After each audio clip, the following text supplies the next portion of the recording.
नमस्कार, UP live देख रहे हैं आप। मैं हूं आपके साथ आयुष्पाल। यूपी लाइव में सबसे पहले आपको गाजियाबाद लिए चलते हैं। गाजियाबाद में मुख्यमंत्री योगी आदित्यनाथ ने विकसित भारत विकसित उत्तर प्रदेश कार्यक्रम के तहत कार्यकर्ताओं, सांसदों और विधायकों से संवाद किया है। पंडित दीनदयाल ऑडिटोरियम में आयोजित इस कार्यक्रम में प्रधानमंत्री नरेंद्र मोदी की पुस्तक भारतवर्ष की स्वर्णिमा का विमोचन भी किया गया है। इस दौरान सीएम योगी आदित्यनाथ की ओर से क्या कुछ कहा गया है, क्या कुछ संदेश दिया गया है, इस रिपोर्ट में देखिए।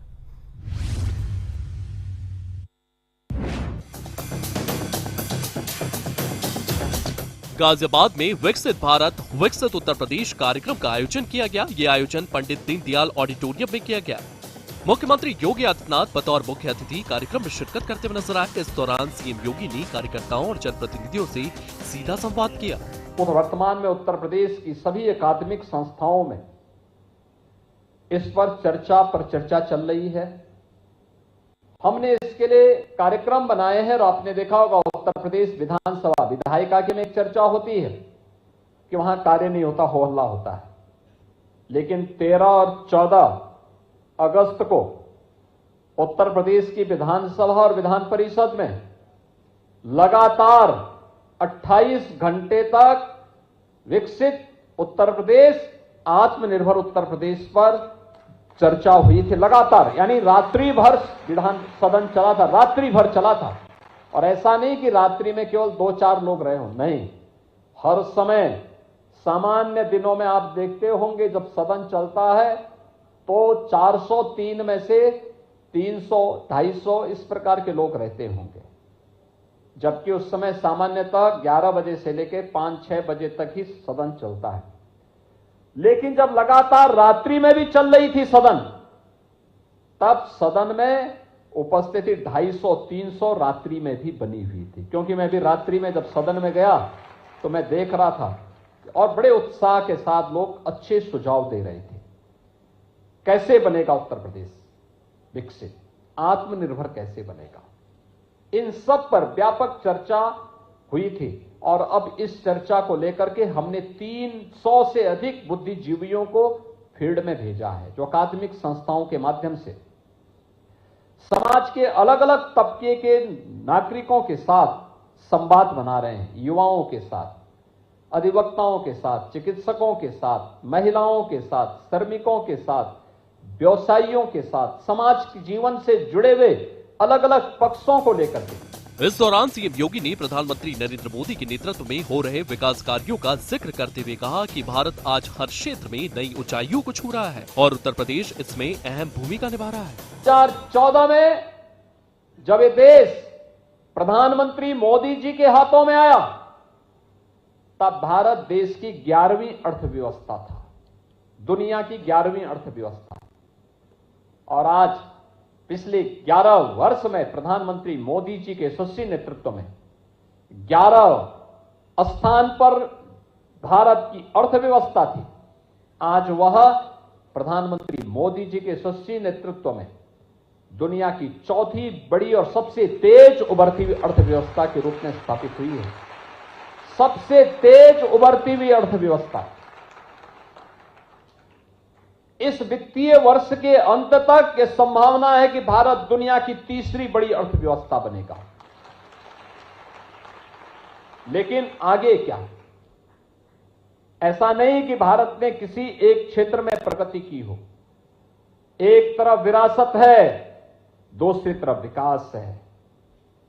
एक तरफ युवा है, दूसरी तरफ अन्नदाता किसान है। एक तरफ महिला है, एक तरफ पुरुष है। समाज के अंदर क्या इंफ्रास्ट्रक्चर का क्षेत्र हो, क्या शिक्षा का क्षेत्र हो, क्या इन्वेस्टमेंट का हो, क्या हेल्थ का हो, या इमर्जिंग टेक्नोलॉजी का फील्ड हो, कोई फील्ड ऐसा नहीं, कोई क्षेत्र ऐसा नहीं, कोई सेक्टर ऐसा नहीं जिसमें भारत ने पिछले 11 वर्षों में एक लंबी दूरी न तय की हो, एक लंबी दूरी न तय की हो। यह लंबी दूरी की कहानी एक नई प्रेरणा है। कार्यक्रम के दौरान पूर्व सांसद डॉक्टर रमेश चंद्र तोमर ने प्रधानमंत्री मोदी की पुस्तक भारतवर्ष की स्वर्णिम का विमोचन किया। पुस्तक में भारत की सांस्कृतिक, सामाजिक और विकास यात्रा का विस्तार से उल्लेख किया गया। ये गुलामी के कालखंड में गुलामी की मानसिकता हम सब के ऊपर इस कदर छा गई। जो भारतीय था, हमने उसको ये माना कि यह हमारे पिछड़ेपन का कारण है। हमने भारतीयता को पिछड़ेपन का कारण मान लिया। हमने मान लिया जो विदेशी है वह श्रेष्ठ सर्वश्रेष्ठ है, जो भारत का है वह श्रेष्ठ नहीं है। लेकिन अगर आप इससे पीछे जाएंगे,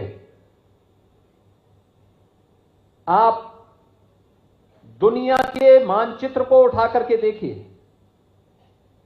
दुनिया के पिछले 400-500 वर्षों के आर्थिक प्रगति के इतिहास को उठा करके देखिए। आज से 400 वर्ष पहले भारत दुनिया की नंबर 1 की अर्थव्यवस्था हुआ करता था। नंबर 1 की अर्थव्यवस्था भारत दुनिया की, और ग्लोबल जीडीपी में भारत का जो योगदान होता था, दुनिया की अर्थव्यवस्था में भारत का जो हिस्सा होता था वह होता था 26%। याद करिए, 26% अकेले भारत का था, और भारत के बाद तब चीन का नंबर था, और बाकी अन्य देश अंधकार में जी रहे थे। ये सत्र यानी सन 1700 ईस्वी की मैं बात कर रहा हूं, उससे पहले भारत की स्थिति थी। और उसके 100 साल के बाद जैसे जैसे गुलामी की मानसिकता हावी होती गई, विदेशी आक्रांताओं का और विदेशी लुटेरों का भारत के अंदर जाल फैलता गया। सीएम योगी ने कहा है कि विकसित भारत का सपना तभी साकार होगा जब उत्तर प्रदेश हर क्षेत्र में अग्रणी बनकर देश का मार्गदर्शन करेगा। लिखना एक साधना है, और मैं इसलिए इन युवाओं से कह रहा हूं क्योंकि हर व्यक्ति लिख नहीं सकता। कुछ लोग बोल सकते हैं, कुछ लोग सोच सकते हैं, और कुछ ही लोग होते हैं जो बोल भी सकते हैं, सोच भी सकते हैं और लिख भी सकते हैं। और वह कार्य आज अपने पेशे के अनुरूप प्रोफेसर रमेश चंद्र तोमर जी ने किया है। वे पेशे से शिक्षक रहे हैं। एक शिक्षक कभी रिटायर्ड नहीं होता है, और एक शिक्षक बिना बोले हुए भी नहीं रहता है। इसलिए जब वह 3 मिनट से 5 मिनट, 5 मिनट से 7 मिनट और 7 मिनट से 10 मिनट तक पहुंचे, तो हम लोग समझ गए कि उनके अंदर अपना पुराना शिक्षक भाव जाग गया है। और उसी के अनुरूप उन्होंने इस कृति को भी आज यहां पर विमोचन किया है। और अवसर इसलिए महत्वपूर्ण है क्योंकि 17 सितंबर से 2 अक्टूबर के बीच भारतीय जनता पार्टी पूरे देश के अंदर सेवा पखवाड़ा का आयोजन कर रही है। 17 सितंबर आदरणीय प्रधानमंत्री जी का जन्मदिन, 25 सितंबर अंत्योदय के प्रणेता पंडित दीनदयाल उपाध्याय जी का पावन जन्मदिन, और 2 अक्टूबर राष्ट्रपिता महात्मा गांधी और पूर्व प्रधानमंत्री लाल बहादुर शास्त्री जी का पावन जयंती। कार्यक्रम में बड़ी संख्या में कार्यकर्ता, विधायक और सांसद मौजूद रहे। सबने एक स्वर में विकसित भारत के विजन को आगे बढ़ाने का संकल्प लिया। ब्यूरो रिपोर्ट, सूर्य समाचार।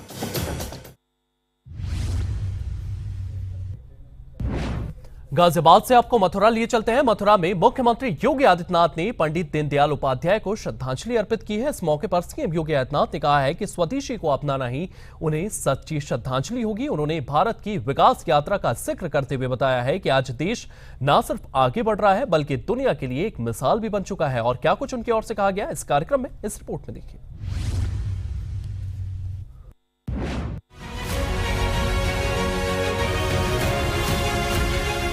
मथुरा में मुख्यमंत्री योगी आदित्यनाथ ने पंडित दीनदयाल उपाध्याय को श्रद्धांजलि अर्पित की। इस अवसर पर सीएम योगी ने उनके विचारों को याद करते हुए कहा कि हमें स्वदेशी को अपनाना चाहिए। जो दृष्टि, जो विजन पंडित दीनदयाल उपाध्याय जी ने 1950 और 1960 के दशक में भारत के राजनीतिक नेतृत्व को, समाज जीवन जो दृष्टि दी थी, आज उसी का परिणाम है कि पिछले 11 वर्ष में हम सब एक बदलते हुए भारत को देखा है। सीएम योगी ने कहा कि पिछले 11 सालों में भारत में बहुत बड़ा परिवर्तन आया है। प्रधानमंत्री नरेंद्र मोदी के नेतृत्व में देश लगातार आगे बढ़ रहा है। उन्होंने बताया कि आज 80 करोड़ भारतीयों को मुफ्त राशन मिल रहा है। ये केवल कल्याणकारी योजनाओं का ही नहीं बल्कि देश की आत्मनिर्भरता और मजबूती का भी प्रमाण है। और पिछले 11 वर्ष में आपने देखा होगा इस नए बदलते हुए भारत को। आज भारत जो कभी दुनिया के अंदर बॉटम 5 में गिना जाता था, आज वह दुनिया की टॉप की 4 बड़ी अर्थव्यवस्था में उस भारत का नाम है और अगले वर्ष तक भारत दुनिया की 3री बड़ी अर्थव्यवस्था बनेगा। ये जो भारत के नए भारत का दर्शन है, ये हर एक क्षेत्र में है। क्या विरासत में, क्या विकास में, क्या युवाओं के कल्याण के लिए की गई और उनके उत्थान के लिए बनी हुई योजनाओं में हो, क्या अन्नदाता किसानों के हित के लिए बनाई गई योजनाएं, भारत का ये मॉडल प्रत्येक क्षेत्र में आज दुनिया के लिए एक नई प्रेरणा बन जाता है। कौन सा ऐसा क्षेत्र है जिसमें पिछले 11 वर्ष में भारत ने अभूतपूर्व प्रगति न की हो? कौन सा ऐसा क्षेत्र है? और ऐसा नहीं कि जब भी भारतीय जनता पार्टी को अवसर प्राप्त हुआ, इससे पहले स्वर्गीय अटल बिहारी वाजपेयी जी प्रधानमंत्री थे, ग्रामीण भारत की अर्थव्यवस्था को मजबूत कैसे करना है, प्रधानमंत्री ग्रामीण सड़क योजना के माध्यम से गांव-गांव की कनेक्टिविटी को सुदृढ़ करने का कार्य हो, अंतिम पायदान पर बैठा हुआ व्यक्ति भूखों नहीं मरेगा, उसके लिए अंत्योदय अन्नपूर्णा। मुख्यमंत्री ने कहा कि भारत अब हर क्षेत्र में आगे बढ़ रहा है। यहाँ विकास और विरासत दोनों का सम्मान किया जा रहा है। हर महीने हर भारतीय, गरीब भारतीय के घर में 5 किलो राशन फ्री में उपलब्ध हो जाता है। बहनों और भाइयों, यही नहीं, अन्नदाता किसानों के लिए बनाई गई योजनाएं, सॉइल हेल्थ कार्ड से लेकर के प्रधानमंत्री फसल बीमा योजना, प्रधानमंत्री कृषि सिंचाई योजना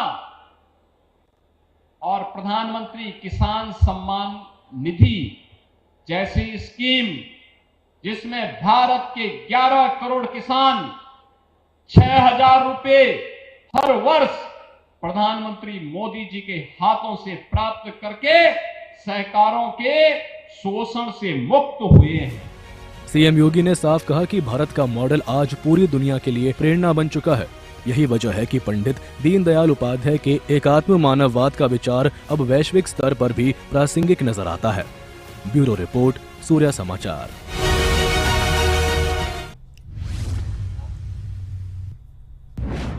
देश के रक्षा मंत्री राजनाथ सिंह ने 1965 के युद्ध के 60 साल पूरे होने पर 1965 के भारत पाकिस्तान युद्ध के दिग्गजों के कार्यक्रमों में शिरकत की है और कहा है कि कोई भी युद्ध केवल लड़ाई के मैदान में नहीं लड़ा जाता, बल्कि युद्ध में विजय पूरे राष्ट्र के सामूहिक संकल्प से मिलती है। इस दौरान रक्षा मंत्री ने पूर्व सैनिकों और सेवारत सैनिकों को आश्वस्त किया है कि सरकार उनके सम्मान को लेकर के सैन्य साजो सामान तक किसी भी चीज में कमी नहीं होने देगी। और क्या कुछ कहा, इस रिपोर्ट में देखिए।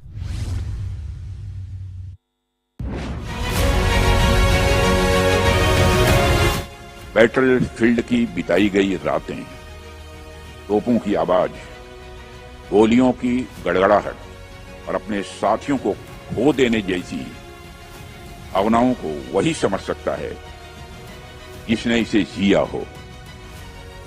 आप जैसे लोग। रक्षा मंत्री राजनाथ सिंह ने 1965 की लड़ाई में पाकिस्तान को धूल चटाने वाले सैनिकों के सम्मान के लिए आयोजित कार्यक्रम में शिरकत किया और सेना के वर्तमान और पूर्व सैनिकों को आश्वस्त करते हुए कहा कि मातृभूमि की रक्षा करने वाले हर सैनिकों का सम्मान और कल्याण सरकार की प्राथमिकता है। सैनिकों के साथ ही सेना को किसी संसाधन की कमी महसूस नहीं होने दिया जाएगा। वहीं रक्षा मंत्री ने कहा कि चाहे वो सेवारत सैनिक हो, वेटरन्स हो या हमारे शहीदों के परिवारजन, हमारी सरकार के लिए हर किसी का सम्मान और कल्याण सर्वोच्च प्राथमिकता है। 1965 का वार सिर्फ एक छोटा मोटा यह वार नहीं था, बल्कि यह भारत की ताकत की एक परीक्षा थी।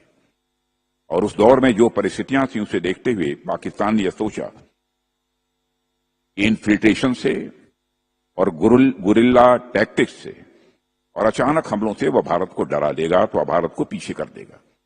और हमारे दुश्मन यह जानते नहीं थे कि भारत की मिट्टी में पला हर जवान इस भावना के साथ पला होता है, इस भावना के साथ बढ़ा होता है, चाहे कुछ भी हो जाए, लेकिन इस देश की सॉवरेनिटी और इस देश की इंटीग्रिटी पर वो किसी भी सूरत में आंच नहीं आने देगा। और आप में से कई साथी उस दौर में बैटलफील्ड में मौजूद थे और आपने तो फेस टू फेस कॉम्बैट भी देखा है और आपने अपनी आंखों से युद्ध का असली चेहरा देखा है। आपसे बेहतर और कौन जान सकता है। 1965 के युद्ध पर वैसे तो बहुत सारी पुस्तकें लिखी गई हैं, लेकिन बहुत पुस्तकें सब कुछ नहीं बताती हैं। आज जब नामयार साहब बोल रहे थे, बेदी साहब बोल रहे थे, तो मैं यही सोच रहा था बहुत सारी ऐसी चीजें हैं जो कि पुस्तकों में जो दर्ज होनी चाहिए थी वह दर्ज नहीं हो पाई हैं। इस अवसर पर 1965 की लड़ाई के बाद वीर चक्र से सम्मानित अधिकारियों, सेवानिवृत्त लेफ्टिनेंट जनरल सतीश नाम्बियार और मेजर बेदी और लड़ाई में अपने जौहर दिखाने वाले अनेक पूर्व सैनिक मौजूद रहे। रक्षा मंत्री ने कहा कि 1965 का युद्ध सिर्फ एक छोटा मोटा संघर्ष नहीं था, बल्कि वो भारत की ताकत की परीक्षा थी। तत्कालीन प्रधानमंत्री लाल बहादुर शास्त्री की इच्छा शक्ति का भी जिक्र करते हुए रक्षा मंत्री ने कहा कि कोई भी युद्ध केवल रणक्षेत्र में नहीं लड़ा जाता, बल्कि युद्ध में जो विजय मिलती है वो पूरे राष्ट्र के सामूहिक संकल्प का फल होता है। वर्ष 1965 के उस कठिन समय में जब चारों ओर अनिश्चितता और चुनौतियां थी, तब श्री लाल बहादुर शास्त्री जी की दृढ़ इच्छा शक्ति वाले नेतृत्व में देश ने उन चुनौतियों का सामना किया। जब हम आप सभी सैनिकों के अदम्य शौर्य और बलिदान की यहाँ पर खड़े होकर चर्चा कर रहे हैं, तो हमें उस दौर की एक पॉलिटिकल विल और नेतृत्व को भी मैं भूलना नहीं चाहता। कोई भी युद्ध केवल बैटल फील्ड में ही नहीं लड़ा जाता, बल्कि युद्ध में जो विजय मिलती है वह पूरे राष्ट्र एक सामूहिक संकल्प का वह परिणाम होती है।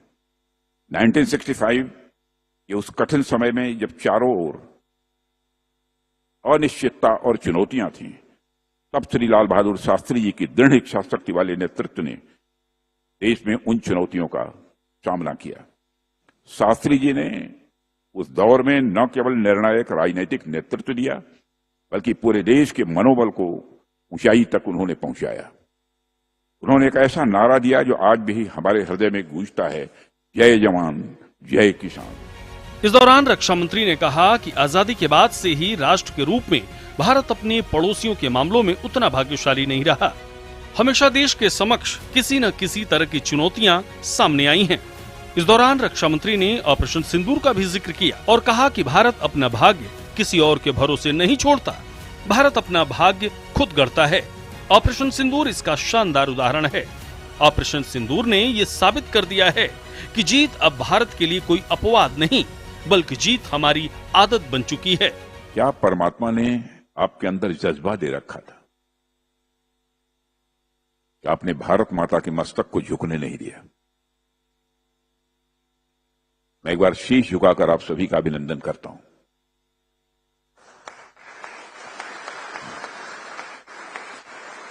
मैं ये भी बैठे बैठे सोच रहा था कि वह कौन सी भावना है, कौन सा सेंस है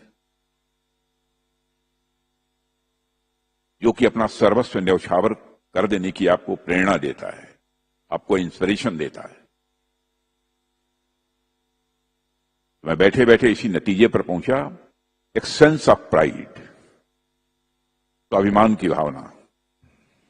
और मैं समझता हूं कि इंसान की सबसे प्रबल, सबसे बड़ी और सबसे मजबूत यदि भावना कोई होती है तो स्वाभिमान की भावना होती है, सेंस ऑफ प्राइड। यकीनन जिस प्रकार से सरकार सेना को उन्नत करने में लगी हुई है, अत्याधुनिक साजो सामान के साथ भारतीय सेना लगातार अपनी अलग पहचान बना रही है।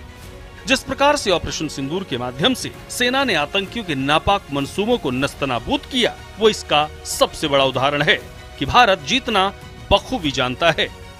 ब्यूरो रिपोर्ट, सूर्या समाचार।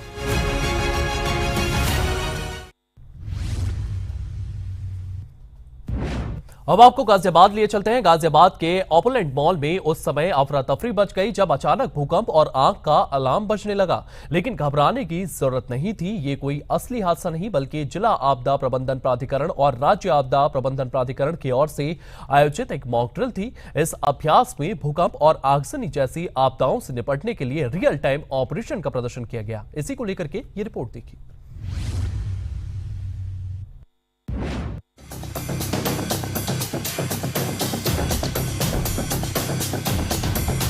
गाजियाबाद के ओपुलेंट मॉल में अचानक अफरा तफरी मच गई। अलार्म बजते ही लोग इधर उधर भागने लगे। आग और धुएं का माहौल, लेकिन यह कोई असली हादसा नहीं था बल्कि एक मॉक ड्रिल थी। जिला आपदा प्रबंधन प्राधिकरण ने राज्य आपदा प्रबंधन प्राधिकरण लखनऊ के सहयोग से भूकंप, प्रौद्योगिकी और अग्निकांड आपदा से निपटने की यह बड़ी अभ्यास ड्रिल आयोजित की। ड्रिल के तहत सबसे पहले भूकंप का सायरन बजाया गया। जैसे ही इमारत हिली, मॉल के अंदर मौजूद लोगों को तुरंत बाहर निकालने की प्रक्रिया शुरू हुई। सुरक्षा गार्ड और वॉलंटियर्स ने लोगों को सुरक्षित स्थान पर ले जाकर राहत कार्य की शुरुआत की। इसी दौरान अचानक मॉल के एक हिस्से से धुआं उठता दिखाई दिया। फायर अलार्म की आवाज गूंजी और फायर ब्रिगेड की टीम मौके पर पहुंची। पानी की बौछारों और फायर टेंडरों की मदद से आग पर काबू पाने का अभ्यास किया गया। पूरी प्रक्रिया रियल टाइम रेस्क्यू ऑपरेशन जैसी लग रही थी। ड्रिल के दौरान मॉल के ऊपरी हिस्से से फंसे हुए लोगों को निकालने का दृश्य भी बेहद रोचक था। सिविल डिफेंस और अग्निशमन विभाग की संयुक्त टीम ने रस्सियों और सेफ्टी गियर्स की मदद से रेस्क्यू ऑपरेशन को अंजाम दिया। स्वास्थ्य विभाग की टीम मौके पर मौजूद रही और जख्मी लोगों का तत्काल प्राथमिक उपचार करने का अभ्यास भी किया गया। इस ड्रिल में अग्निशमन विभाग, स्वास्थ्य विभाग, सिविल डिफेंस और मॉल की सुरक्षा टीमों ने एक साथ मिलकर समन्वय दिखाया। हर एजेंसी ने अपनी भूमिका को बखूबी निभाते हुए ये साबित किया कि आपदा की घड़ी में सभी विभाग किस तरह एक दूसरे के पूरक बन सकते हैं। ड्रिल का सबसे बड़ा मकसद लोगों को जागरूक करना था। मॉल में मौजूद लोगों को यह बताया गया कि भूकंप आने या आग लगने जैसी आपदा की स्थिति में घबराए नहीं, बल्कि शांत दिमाग से सुरक्षा नियमों का पालन करें। विशेषज्ञों ने समझाया कि आपदा की घड़ी में कैसे खुद को सुरक्षित रखते हुए दूसरों की मदद की जा सकती है। मॉल में मौजूद लोगों ने भी इस अभ्यास को काफी उपयोगी बताया। उनका कहना था कि इस तरह की ड्रिल से उन्हें यह सीखने का मौका मिलता है कि संकट की घड़ी में कैसे प्रतिक्रिया करनी चाहिए। कई लोगों ने कहा कि ये पहल बच्चों और युवाओं के लिए बेहद जरूरी है ताकि आने वाले समय में वे किसी भी स्थिति से निपटने के लिए तैयार रहे। गाजियाबाद में हुई इस मॉक ड्रिल ने यह साफ कर दिया कि आपदा प्रबंधन केवल सरकारी तंत्र की जिम्मेदारी नहीं है, बल्कि इसमें हर नागरिक की भूमिका अहम होती है। समय समय पर इस तरह के अभ्यास से न केवल विभागों की तैयारियों का परीक्षण होता है, बल्कि आम लोगों में भी जागरूकता बढ़ती है। ओपुलेंट मॉल में हुआ यह अभ्यास न सिर्फ आपदा प्रबंधन की दिशा में एक अहम कदम था, बल्कि इसने ये भी दिखाया कि संगठित प्रयासों से किसी भी बड़ी से बड़ी आपदा से पार पाया जा सकता है। गाजियाबाद से सतीश कुमार की रिपोर्ट, सूर्या समाचार। चलिए फिलहाल यूपी लाइव में इतना ही। आप बने रहिए सूर्य समाचार के साथ।